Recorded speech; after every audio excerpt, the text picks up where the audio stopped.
Hello everyone, उम्मीद करता हूँ कि सब लोग खैरियत से होंगे। जैसा कि आप लोगों को मालूम है कि डेवलपमेंट के कोर्सेज़ का मैंने आगाज़ किया हुआ है अपने यूट्यूब चैनल के ऊपर। और इसमें कंप्लीट स्टेप बाय स्टेप मैं आप लोगों को सिखाता हूँ कि कोई भी वेबसाइट वर्डप्रेस के ऊपर आप किस तरह से डेवलप कर सकते हैं, किस तरह से आप अपना एक ब्लॉग सेटअप कर सकते हैं और उस ब्लॉग के थ्रू आप अर्निंग कर सकते हैं। तो मेरी जो लास्ट वीडियो थी उसमें मैंने बताया था कि वर्डप्रेस जो है वो सी पैनल के थ्रू किसी भी डोमेन पे ऑटोमेटिकली कैसे इंस्टॉल करते हैं। उससे पहले डोमेन एंड होस्टिंग का भी जिक्र हो चुका है। आप अगर मेरे चैनल पे वेब डेवलपमेंट की प्लेलिस्ट में जाएंगे तो आपको सारी वीडियोस मिल जाएंगी। तो आज की इस वीडियो के अंदर मैं आप लोगों को बताऊंगा कि वर्डप्रेस को अगर सी पैनल में ऑटोमेटिकली इंस्टॉल नहीं करना आ रहा आपको तो मैन्युअली कैसे इंस्टॉल करते हैं। वर्डप्रेस को इंस्टॉल करने के दो तरीके होते हैं, एक सी पैनल के थ्रू ऑटो इंस्टॉलर के थ्रू हम कर लेते हैं, दूसरा मैन्युअली फाइल्स अपलोड करके उसको इंस्टॉल करना होता है। तो आज के इस तरीके में स्टेप बाय स्टेप देखेंगे कि वर्डप्रेस को मैन्युअली किसी भी वेबसाइट के साथ कैसे इंस्टॉल किया जा सकता है और कैसे उसको वर्किंग में लाया जा सकता है। My name is Bilal Liaquat और मैं इस चैनल पे डिफरेंट ऑनलाइन अर्निंग और फ्रीलांसिंग के स्किल्स सिखाता हूँ। तो अगर आप हमारे चैनल पे न्यू हैं तो हमारे चैनल को सब्सक्राइब करें और बेल आइकन को लाजमी प्रेस करें ताकि आइंदा आने वाली वीडियोस का नोटिफिकेशन आप तक पहुंच सके। तो विदाउट एनी फर्दर डिले चलते हैं वीडियो की तरफ।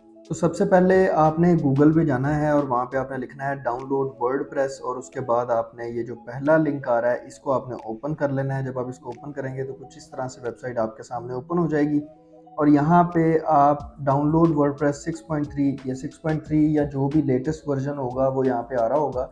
तो आप उस हिसाब से अपना जो वर्डप्रेस का लेटेस्ट वर्जन है उसको आप डाउनलोड कर लेंगे। यहाँ पे आप देख सकते हैं कि मैंने ये वर्डप्रेस 6.3 डाउनलोड कर लिया है और ये फाइल मेरे पास आ गई है।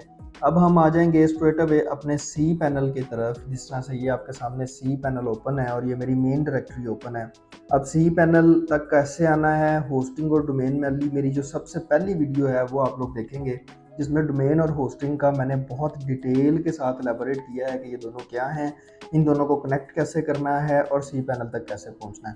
तो ये हमारे पास सी पैनल है, लास्ट वीडियो में ऑटोमेटिकली इंस्टॉल किया था, अब हम मैन्युअली करेंगे। तो आपने सी पैनल में अपनी मेन डायरेक्टरी के अंदर आ जाना है। जब आप अपनी मेन डायरेक्टरी में आएंगे तो यहाँ पे आपको अपलोड का बटन मिलेगा। अपलोड के बटन पे आप क्लिक करेंगे और उसके बाद अपना ये जो वर्डप्रेस हमने डाउनलोड किया था इसको हम यहाँ पे अपलोड कर लेंगे। अब यहाँ आपके सामने मैंने वर्डप्रेस सेलेक्ट करके उसको मैंने अपलोडिंग पे लगा दिया है जहाँ मैंने डाउनलोड किया हुआ था। अब आपके सामने ये वर्डप्रेस अपलोड हो रहा है। ये कुछ मिनट्स लेगा, 1 या 2 मिनट लेगा और उसके बाद ये अपलोड हो जाएगा। इसके बाद इसका फर्दर प्रोसेस क्या है और फर्दर स्टेप क्या है उसके ऊपर डिस्कस करते हैं। अब यहाँ पे आप देख सकते हैं कि वर्डप्रेस जो है वो 100% डाउनलोड हो चुका है। अब गो बैक पे क्लिक करूँगा मैं और ये वापस मुझे उसी डायरेक्टरी में रीडायरेक्ट कर देगा जहाँ मैंने ये अपलोडिंग की थी। तो यहाँ पे आप देख सकते हैं कि वही वर्डप्रेस की फाइल अपलोड होकर यहाँ मेरे पास मौजूद है। अब क्या करना है कि आपने इसके ऊपर एक क्लिक करके इसको सिलेक्ट कर लेना है। सिलेक्ट करने के बाद ये ऊपर ऑप्शंस में आपको ऑप्शन नजर आएगी एक्सट्रैक्ट की। तो यहाँ पे एक्सट्रैक्ट पे क्लिक करके आपने एक्सट्रैक्ट फाइल्स पे क्लिक करना है और इस वर्डप्रेस की जो आर्काइव जो जिप फाइल्स हैं उनको एक्सट्रैक्ट कर लेना है। अब आप देख रहे हैं यहाँ पे कि एक्सट्रैक्ट करने के बाद ये रीलोड के बटन पे मैं क्लिक करूंगा तो यहाँ पे वो सारी फाइल्स, ये फोल्डर बना हुआ मेरे सामने आ गया है। अब आपने करना ये है कि इस फोल्डर को ओपन करना है और ये जो फाइल्स यहाँ अंदर इसके पड़ी हैं इसको सिलेक्ट ऑल पे क्लिक करेंगे और इसको हम वापस अपने एग्जैक्ट डेस्टिनेशन पे मूव कर लेंगे, यानी पिछले वाले फोल्डर में मूव करेंगे। हमें ये इस अंदर वाले फोल्डर पे नहीं चाहिए। तो ये ज़रा पाथ का आपने थोड़ा सा ध्यान रखना है कि ये एग्जैक्टली आपकी डायरेक्टरी का जो पब्लिक अंडरस्कोर HTML का जो फोल्डर होता है, ये फाइल्स एग्जैक्टली उस फोल्डर में होंगी तो ये वर्कआउट करेगा, अदरवाइज नहीं करेगा। तो ये फाइल सारी मैंने सेलेक्ट कर ली। सेलेक्ट करने के बाद ये ऊपर मूव का ऑप्शन है, तो मूव का ऑप्शन पे क्लिक करके यहाँ से मैं पाथ सेलेक्ट करूंगा जो कि मैंने बनाया हुआ था टेस्टिंग का, क्योंकि ये टेस्टिंग डोमेन है। तो यहाँ से मैं मूव फाइल्स कर देता हूँ। तो जब मूव फाइल्स करूंगा और वापस आता हूँ तो यहाँ पे आप देख सकते हैं कि ये सारी फाइल्स अब मेरे एग्जैक्ट पाथ पे आ चुकी हैं। तो इस स्टेप को आपने अच्छे से देख लेना है कि वर्डप्रेस को अपलोड करने के बाद, एक्सट्रैक्ट करने के बाद फाइल्स को कहाँ पे रखना है हमने। तो ये यहाँ सारी फाइल्स आ गई। फाइल्स आने के बाद आपने अपना जो डोमेन है, जिस डोमेन के ऊपर आप काम कर रहे हैं, उसको आपने ओपन कर लेना है। जैसे अभी मैंने आपके सामने डोमेन ओपन किया है तो ये वर्डप्रेस का सेटअप ऑटोमेटिकली स्टार्ट कर देगा। जिससे आपके सामने ये एक विज़ार्ड आ गया वर्डप्रेस का। अब आप देख सकते हैं यहाँ पे कि ये सेटअप वर्डप्रेस का स्टार्टेड है। इसको अब स्टेप बाय स्टेप करते हैं और उसके बाद हमारा वर्डप्रेस कंप्लीट होगा मैन्युअली। अब यहाँ पे आपने अपनी रेलेवेंट लैंग्वेज सेलेक्ट कर लेनी है। मैं इंग्लिश सेलेक्ट करता हूँ और कंटिन्यू पे क्लिक करता हूँ। कंटिन्यू पे क्लिक करेंगे, उसके बाद यहाँ पे वो आपको बता रहा है कि आपको क्या क्या रिक्वायर्ड चीज़ें चाहिए वर्डप्रेस को इंस्टॉल करने के लिए। आपको डेटाबेस का नाम चाहिए, डेटाबेस यूज़र नेम चाहिए, डेटाबेस का पासवर्ड चाहिए। ये अभी मैं आपको थोड़ी देर बाद बताता हूँ कि ये सारी चीज़ें कैसे सेट करनी है, इसको भी सेट करते हैं। तो लेट्स गो पे क्लिक करेंगे। लेट्स गो पे क्लिक करने के बाद यहाँ डेटाबेस का नाम आएगा, user name, password, database host और टेबल प्रीफिक्स, ये चीज़ें हम पुट करेंगे और फिर अगले प्रोसेस पे आएंगे। अब डेटाबेस कैसे बनानी है, उसको बनाने के लिए आपको वापस सी पैनल में आना पड़ेगा। मैं अपना सी पैनल दोबारा ओपन कर लेता हूँ। जिस तरह ये है तो सीपी के ऊपर मैं क्लिक करता हूँ तो मेन सी पैनल के पेज पे मैं आ जाऊँगा।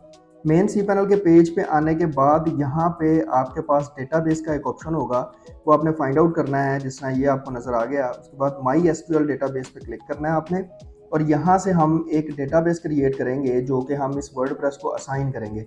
याद रखें, जो मेरी पिछली वीडियो थी उसमें ऑटोमेटिकली जब आप वर्डप्रेस इंस्टॉल करते हैं तो ये डेटाबेस, यूज़र नेम, पासवर्ड, हर चीज़ सी पैनल ऑटोमेटिकली सेट कर देता है। ये वो ऑटो करता है, इसलिए आपको उसका आइडिया नहीं है। लेकिन जब हम मैनुअल करेंगे तो फिर हमें डेटाबेस भी बनानी पड़ेगी, सारे यूज़र पासवर्ड अलग-अलग सेलेक्ट करने पड़ेंगे और सारे यूज़र नेम और पासवर्ड आपको याद रखने होंगे।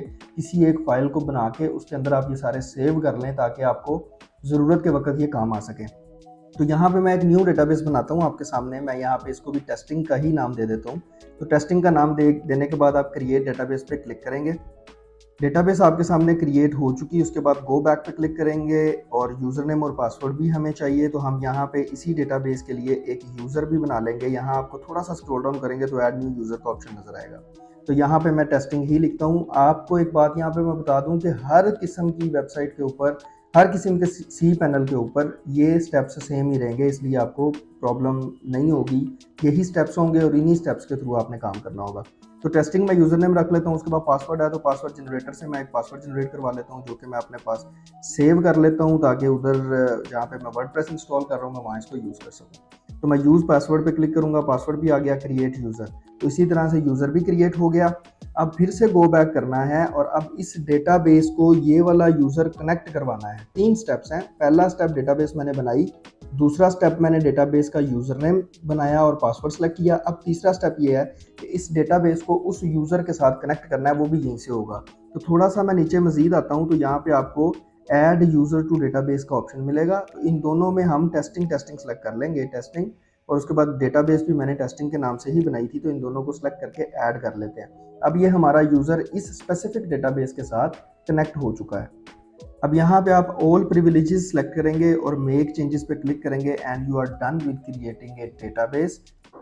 अब यहाँ पे आप देख सकते हैं कि डेटाबेस भी बन गई, यूज़र भी आ गया। अब हम वापस अपने उसी वर्डप्रेस के इंस्टॉलर में जाएंगे जहाँ हम ऑलरेडी काम कर रहे थे। मैं यहाँ से डेटाबेस का नाम कॉपी कर लूँगा, एग्जैक्ट नाम कॉपी करना है। आप ये मेक श्योर कर लिएगा एग्जैक्ट डिटेल्स होंगी तो वर्क करेंगी, अदरवाइज ये वर्क नहीं करेंगी। तो यहाँ पे मैं अपने डेटाबेस का नाम पुट कर देता हूँ। उसके बाद डेटाबेस का यूज़र नेम है तो हमने यहाँ पे यूज़र नेम भी बनाया था जो कि ये है। इस यूज़र नेम को मैं कॉपी कर लेता हूँ, कॉपी करके इस यूज़र को भी यहाँ पे पेस्ट करते हैं।